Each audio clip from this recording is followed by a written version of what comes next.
This woke shit in the military has decimated recruitment, and it's just a crack now, but under battle pressure, that crack is going to be a break. I don't know how long it would take to build up our regular infantry for a ground invasion on the other side of the world, but 8 months to a year seems to be the consensus. We have what I call a paper army. Sure, we look good on paper with about 1.2 million in active service across all military branches, and about 450 of those are in the Army. How many men and women in the Army are actual combatants, though? Well, about 80% of all jobs in the military are non-combatant or support roles. Those are kitchen personnel, military police, supply, medical, and many more. But that means we have only about 100,000 combat soldiers on the ready at any given time. It has not escaped my attention that Ukraine has lost more men in combat than we have in the Army. Many people I've spoken to in recent months seem to think we could win by just bombing our opponents into submission, but it just doesn't work that way. Not that NATO or the US has won a war in recent history, unless you count Desert Storm, where we left half the Iraqi army to fight another day and created ISIS in the process. Wars are not won by bombing or air superiority. They are exclusively won on the ground. You can literally bomb a city flat, but if you don't have boots on the ground to secure it, you have done nothing but flatten a city. If it were 1991, we would have no problem fighting on multiple fronts, but today's opponent has been preparing for decades to take on the West in a ground battle, and the West has done very little in the way of fortifying our ground forces and next to nothing for air defenses. Recruitment is down to where we have just eliminated 24,000 positions that we cannot fill. That may look like instead of 18 howitzers in a battalion, maybe we eliminate one battery and have only 12 guns, hollowing out the military. They have been able to meet certain recruitment requirements for support jobs by lowering some of the standards, but the one area cannot be compromised are the combat units. Combat units require fit, strong, well-disciplined, and motivated men. That's right, men, not trans men, men. 24% of Gen Z doesn't qualify for military service due to drug, mental, or obesity problems, and the rest have figured out how to make a living and support a new family from home and absolutely refuse to volunteer for a war that they don't agree with or for a government they know is corrupt against enemies they have a good reason to fear, all for about $24K a year. I think the fact that the woke revolution has made its way into the military is indicative of a much larger problem in America as a whole. But where does that leave our national security if we cannot fill our combat roles? So when we ask the question whether or not the Russians will use nuclear force, the answer is yes, but not as a first strike. If NATO puts boots on the ground in Ukraine, it won't take us long to realize that a direct conflict with Russia cannot be won with conventional forces and arms. We will be the first strike, and Russia will retaliate accordingly. And strategically, Russia is an offensive military specifically designed to defeat Western defenses, conventional or nuclear. The Russian avant-garde hypersonic missile and Zerk cannot be shot down with our Patriot missile system. The stealth nuclear-powered cruise missile Burevestnik can be outfitted with either conventional or nuclear warheads and can stay aloft indefinitely, virtually undetected below our radar. In the West, we have no equivalent. And as I mentioned earlier, Russia has well-trained, motivated Russian patriots volunteering by the thousands to defend their motherland.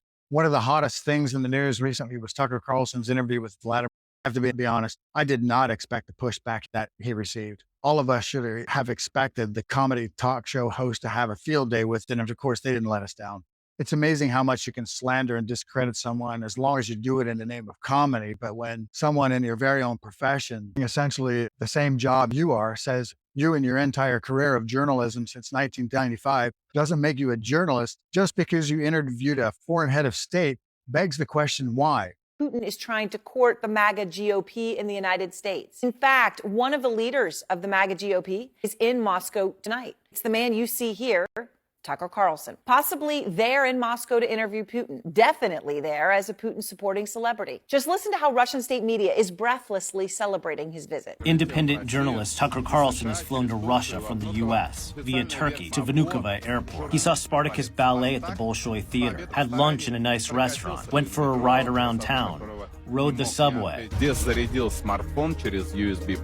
charged his smartphone via a USB port and connected to a fast and free Wi-Fi internet. Look at them talking about him like a celebrity. Everything he does on camera, breathlessly repeated.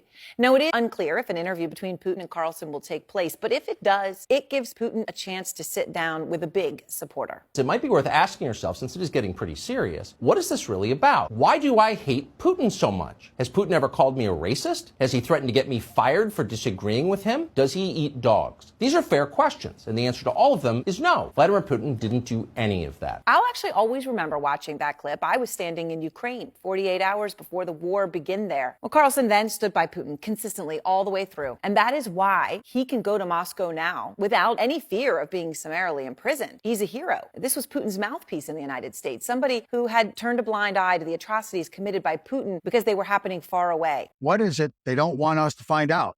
That maybe Putin isn't the monster the Washington press corps made him out to be? That maybe we have been lied to yet again? That unfortunately doesn't compare with what this former senator and United States presidential candidate couldn't resist revealing about herself.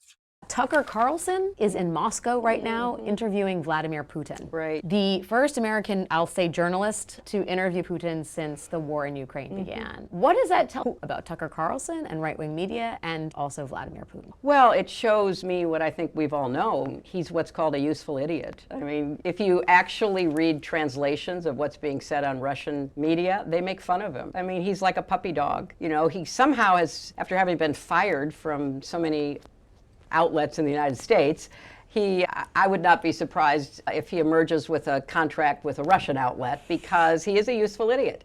He says things that are not true. He parrots Vladimir Putin's pack of lies about Ukraine. So I don't see why Putin wouldn't give him an interview. Keep in mind, this was before the interview. Did you notice how convenient it was for her to accuse him of being a Putin puppet?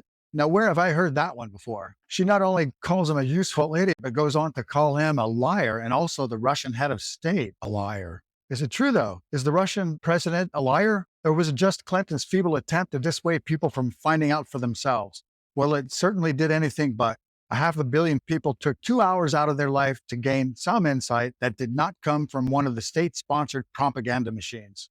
Of course, every journalist and YouTuber had an opinion about how the interview should have been conducted. Tucker himself confessed to being underprepared, and Putin said in a later interview he had hoped for a more spirited conversation. But what did we get? We'll never know if Carlson was in over his head or if it was a clever move to yield the floor to the Russian president. I'm going to go with the latter, because not only has he been trying for years to get an interview with him, but he also knows the risks associated with going to Russia and interviewing the Russian head of state right now, because as far as Washington is concerned, we're at war with Russia. We have not declared war, but we're doing everything short of committing our air, ground, and naval forces to the fight. In spite of all that, these two men agreed to an interview, and everything I heard from Putin I found to be true and accurate. It's clear Putin deliberately distanced himself from communism and the USSR, and rightfully so. As Putin himself said, communism is the past. Now they have a market economy, and they're as bourgeois as we are. Sooner or later, though, Russia will have to come to terms with its communist past. It's a dark cloud on Russia's past, and that isn't taught today in the Russian classroom. Maybe there is somebody's grandfather that's still alive to talk about Stalin, but if you think Hitler was bad, Stalin killed 16 times the number of people the Nazis did, but nobody in Russia wants to talk about it. It's a lot like the people born in Israel that think the land was vacant before they got there. Well, it wasn't. It isn't that the Russians lie to their citizens like the Israelis do. They just don't talk about it. They need to, though, because the Russian version of communism is a critical element of World War II and the rise of Hitler. The Germans knew all about the people being starved to death in Ukraine in an orchestrated famine that killed nearly 10 million people, and there was every reason at the time to believe they were next. Millions more were killed when Stalin overran Lithuania, Latvia, Estonia, and half of Finland, as well as nearly half of Poland. Now, while these countries may not teach this history either, for all I know, but I bet you they know about it. Ask any Pole, Lithuanian, Latvian, Estonian about the Russian gulags, and I'm sure they all have a relative that was killed in the forced labor camps. The gulags were in the coldest parts of Russia, and millions died from exposure. The majority of Hitler's campaign was centered around anti-communism, so without communism, there would have been no Hitler, or he would have had to find some other way to win. So while Putin may be comfortable with glassing over 73 years of the darkest of Russia's history, the world isn't so quick to forget. Don't get me wrong. What Russia has been able to do under the leadership of Vladimir Putin is nothing short of amazing, and he enjoys an 80% approval amongst the population for it. Under his watch, he brought his country through a depression that was every bit as bad as ours in the 30s and built a military that no one ever expected, restored the Orthodox Christian Church, and exiled the oligarchs, bringing a real sense of pride and Russian identity. I found Vladimir Putin logical and sincere in the Carlson interview, His claim of extending olive branches throughout several administrations checks out, as well as his protest against the different NATO expansions into Lithuania, Latvia, Estonia. And the worst expansion was Poland is notorious for hating communist Russia. And of course, Ukraine was the last straw for Russia. In the interview, Putin shared there was a partially signed agreement that would have allowed Ukraine to keep most of its territory except for the Russian-speaking Crimea and Donbass, but the United States wasn't having any of that peace business. Russian military has begun a brutal assault on the people of Ukraine without provocation, without justification. On Russia's unprovoked and unjustified attack on Ukraine. The prayers of the entire world are with the people of Ukraine tonight as they suffer an unprovoked and unjustified attack. Russia commenced its full-scale, unprovoked invasion of Ukraine. President Putin has launched a horrific, unprovoked attack on their country. We are united in condemning the unprovoked aggression. No justification apart from the fact that he is a warmonger that wanted to build an empire. Is the aggressor. Putin chose this war. After all, there's no money in peace for the United States military-industrial complex. So they sent Boris Johnson in to put a stop to it.